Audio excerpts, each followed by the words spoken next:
Good morning, y'all. It's good to be back with you this morning as we continue our study of Genesis.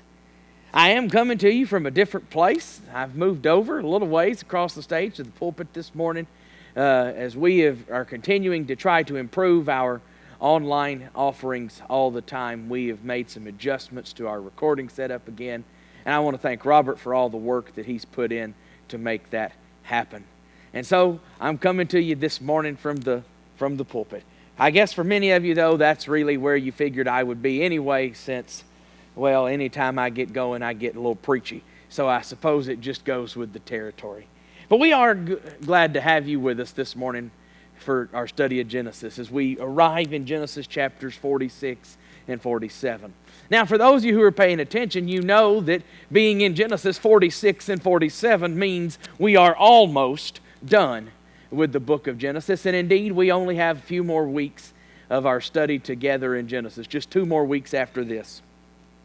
But for those of you who are worship with us here at Farmington, you saw this week the announcement that our elders have made about our Bible classes and them remaining online for another quarter. I know for some of you that may be disappointing. For others of you, I hope that you are I hope that you are perhaps excited by that.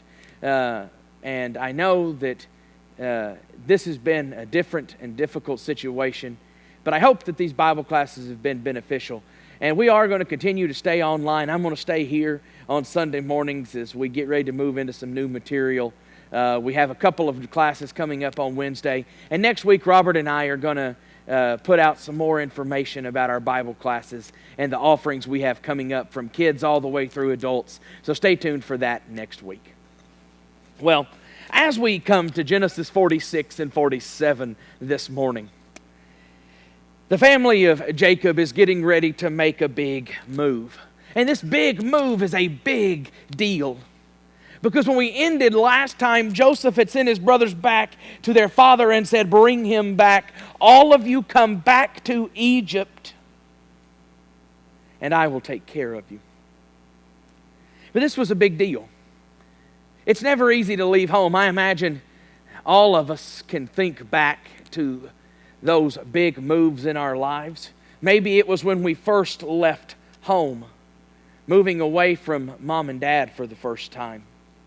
Maybe it was a big move in your adult life where you moved from one place to another, leaving behind family or friends, people and places that you loved, to move somewhere else.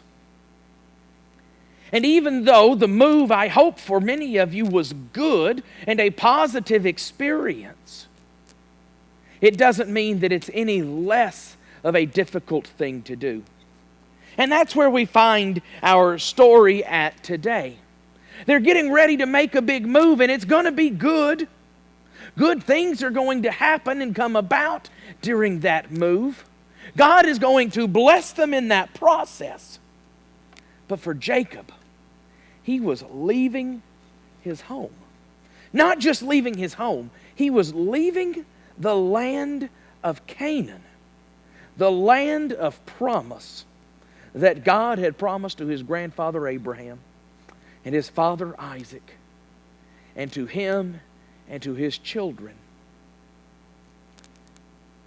And Jacob was leaving that to go to Egypt. You can imagine he must have felt some apprehension.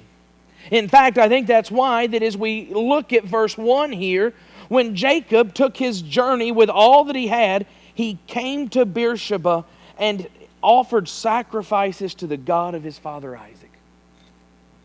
You see, Jacob took his entire family and moved them to Egypt. All that he had, the text tells us. This was not a you stay behind and hold down the fort till we get back kind of move. This was we're all picking up and moving. No one stays behind. We're going to go and be there for a little while at least. But he stopped at Beersheba.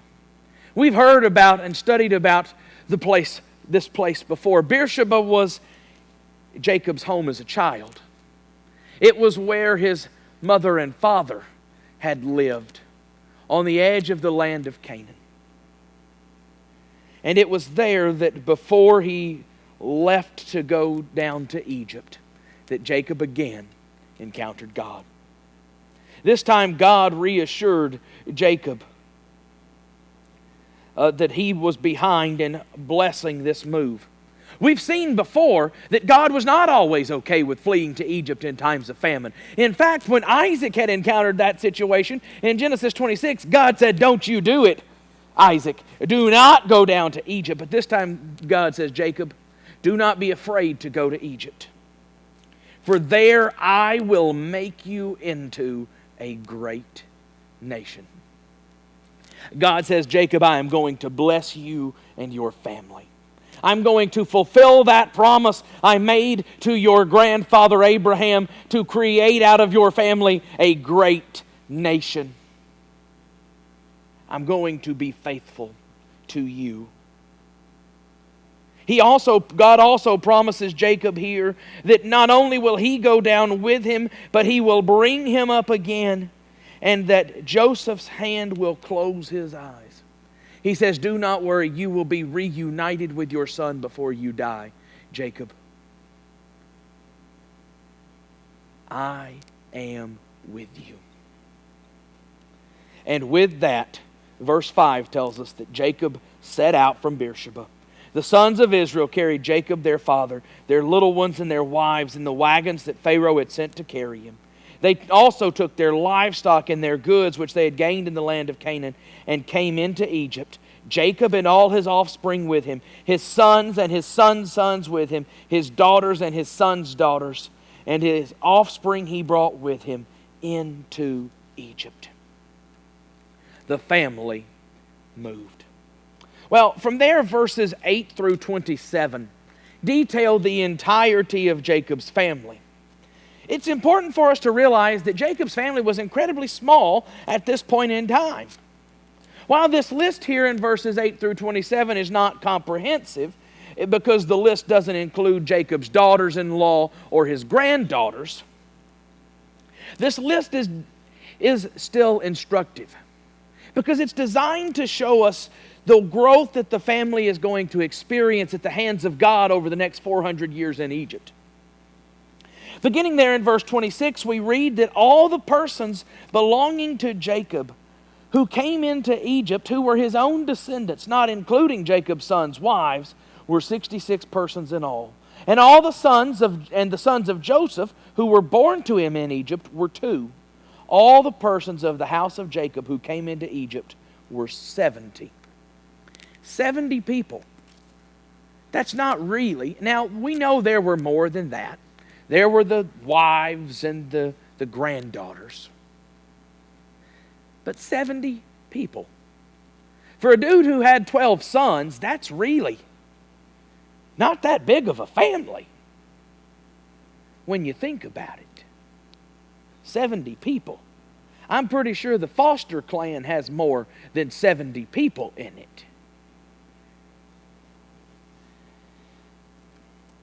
But the point again here is not just that Jacob's family was small, but that God was going to bless it.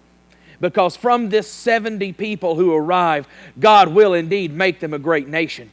And by the time we get to the scene of the Exodus, they're going to be a clan far, far bigger.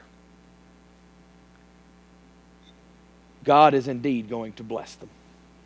Well, as we get here by verse 28, this reunion of Jacob and Joseph is indeed coming. But notice here in verse 28 that it says, Jacob had sent Judah ahead of him to Joseph to show the way before him in Goshen, and they came into the land of Goshen. It was Judah who went ahead to prepare this reunion.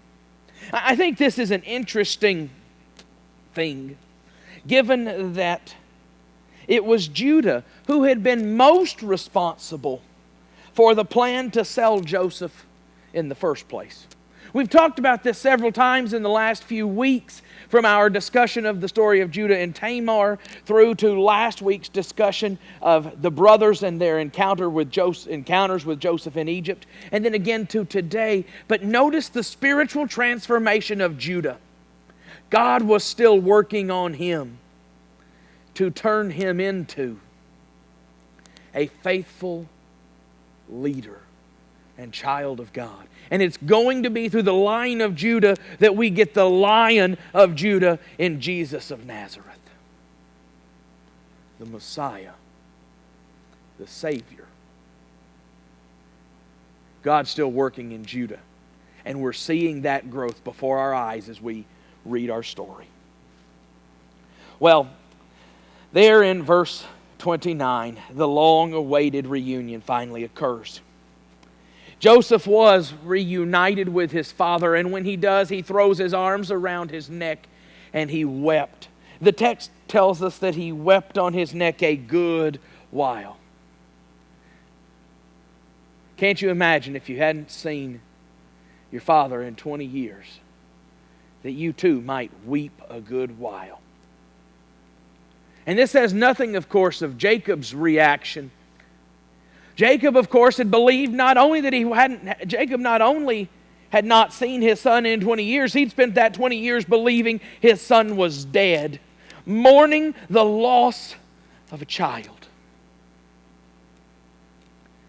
Oh, how moving that reunion must have been. Jacob, for his part, however, was now content to die.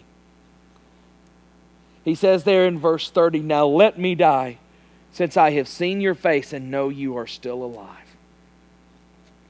Previously, Jacob had vowed that he would go to his grave mourning the loss of Joseph. And now, all these years later, 130 years old, Jacob says, "Okay, I can go now. I have been reunited with my son. My brokenness has been healed. My hurt, my pain has been turned into rejoicing. I'm ready to go." Well, from there, Joseph then prepares his family to go see Pharaoh.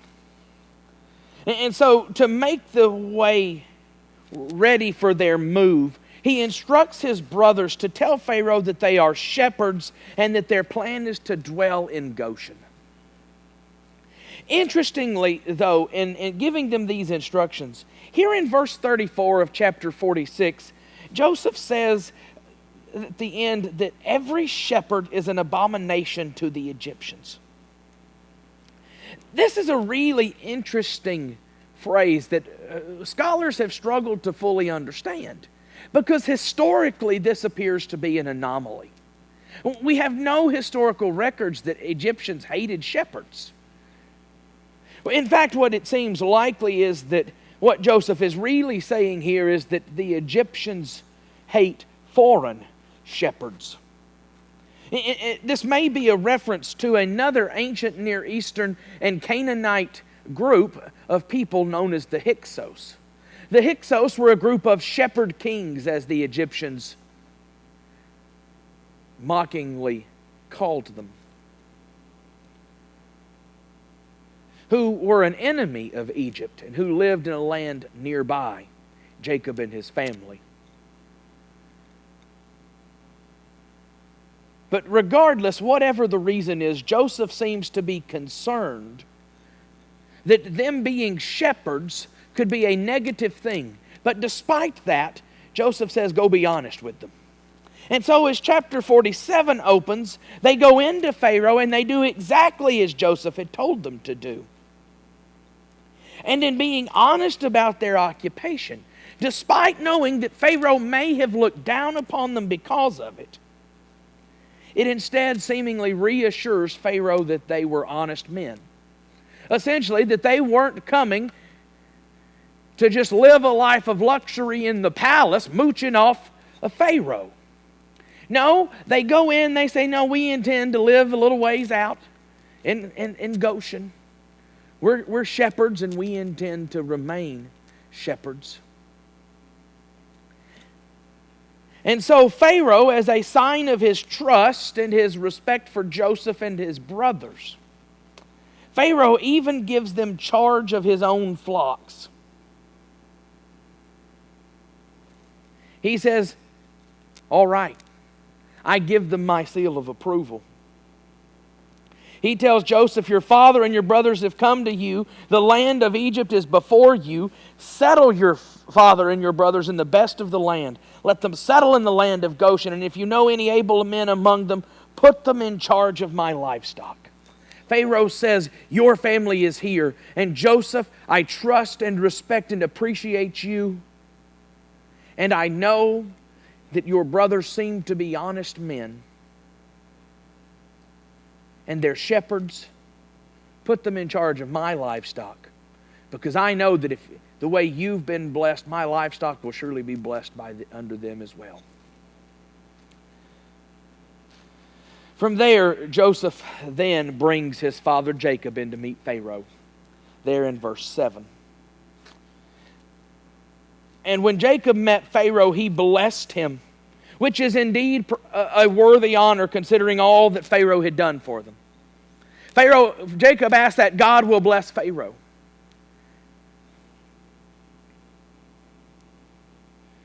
And in doing so, we see this moment between the patriarch and the Pharaoh, where Jacob says that I have lived this long life. And I have endured a lot of suffering and sojourning, just like my fathers before me. But Jacob appears to be deeply thankful for the things that Pharaoh has provided here. And with that, the family settled into Goshen. And verse 12 tells us that Joseph indeed cared and provided for his father, his brothers, and all his father's household with food according to the number of their dependents. From there, the remainder of Genesis 47, verses 13 through 28, really move us through Joseph's role in leading Egypt through the worsening of the famine. The famine indeed does begin to get worse. We knew that it was 7 years. And as the famine gets worse and it rages on longer, Joseph was the one responsible for Egypt's policies here. And so we see this gradual escalation. As things got worse, people went from buying grain with money to buying grain with their livestock to buying grain with their very land, exchanging their land for grain. In doing so, this enriched Egypt mightily and sets the stage for Pharaoh to increase his power as the leader of Egypt and for Egypt to increase its power and its might and its reputation throughout the entire ancient Near Eastern world. But even in this, Joseph was magnanimous.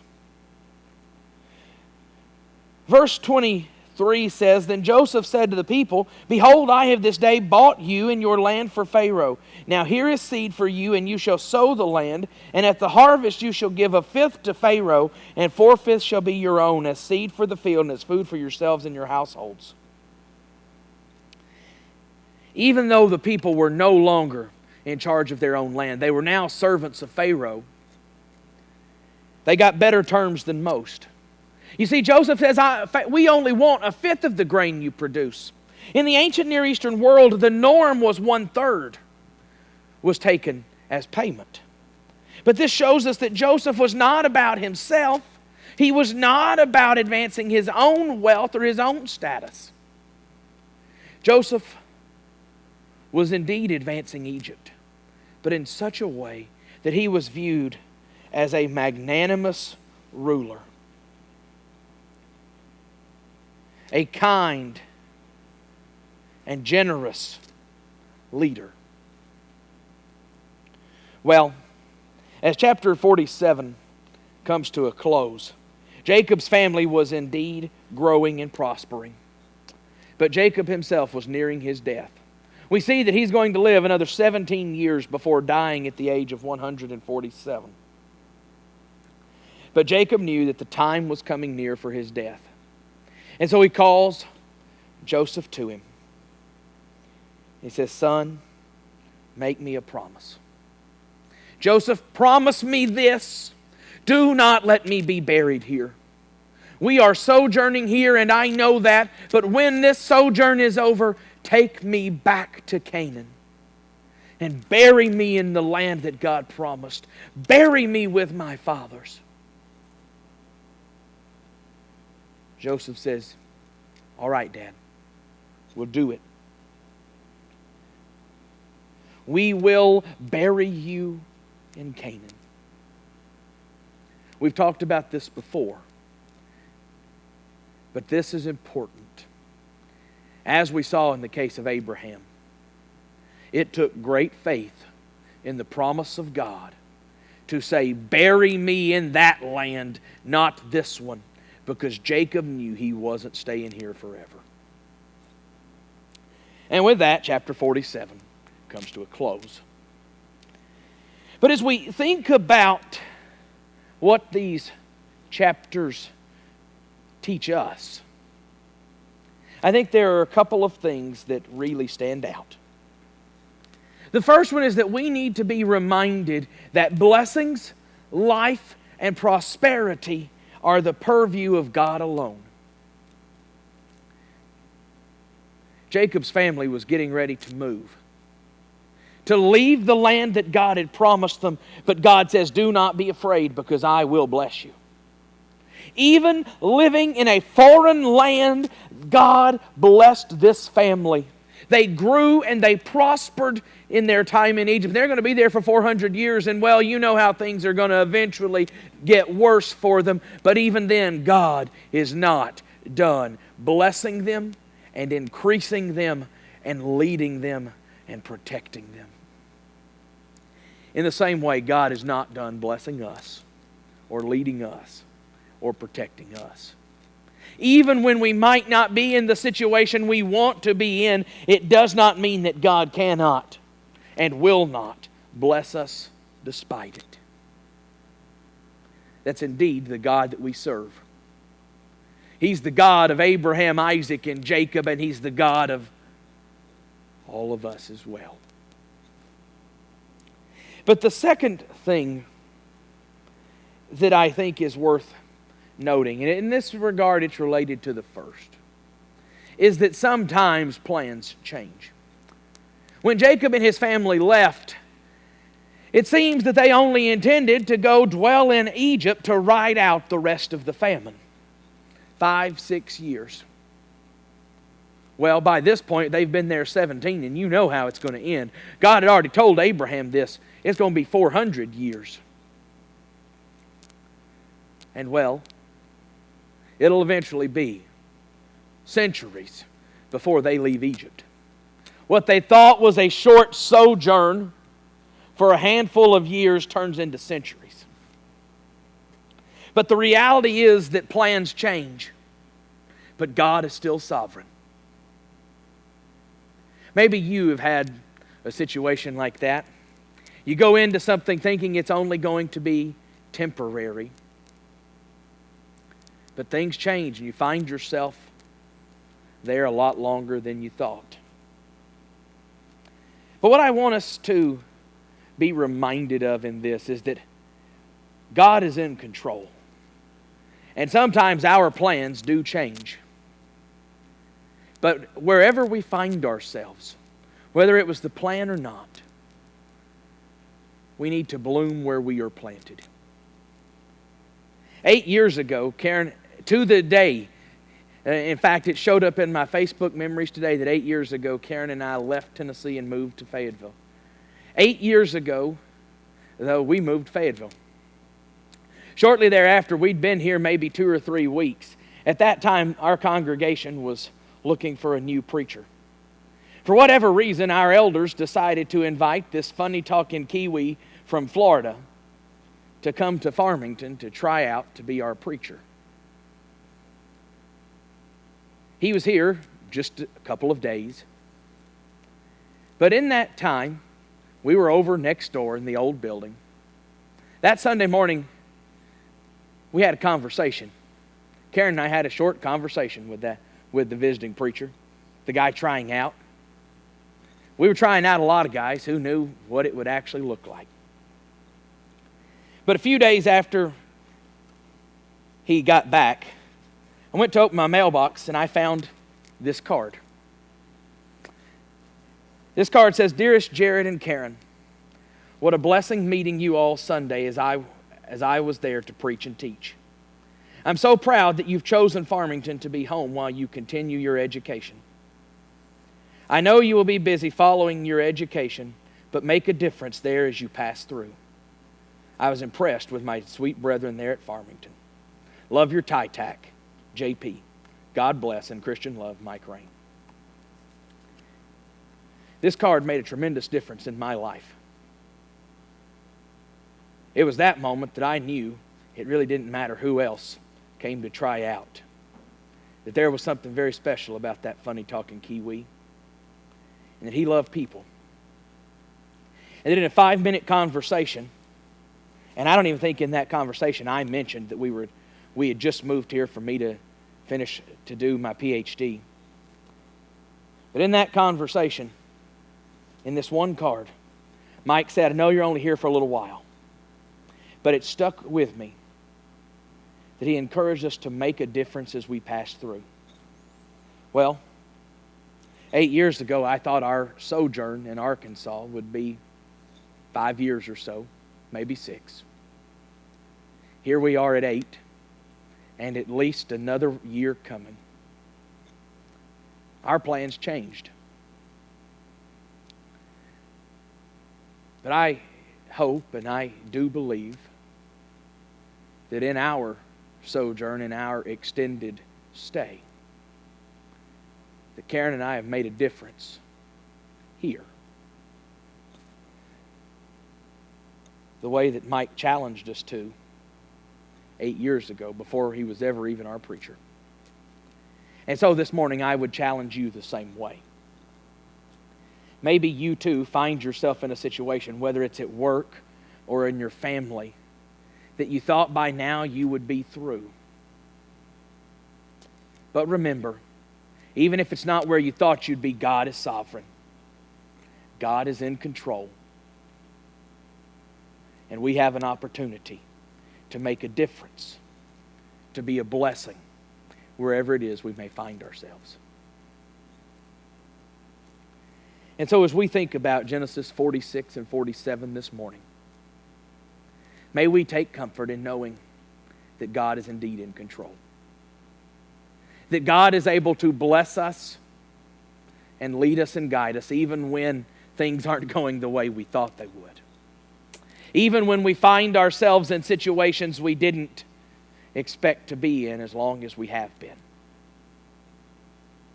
Even when it means leaving people or things or places we love behind and going into new ventures, new places. God is still in control, and God will bless us. The question is, are we taking those blessings of God and using them to bless others? Are we allowing God to bless us?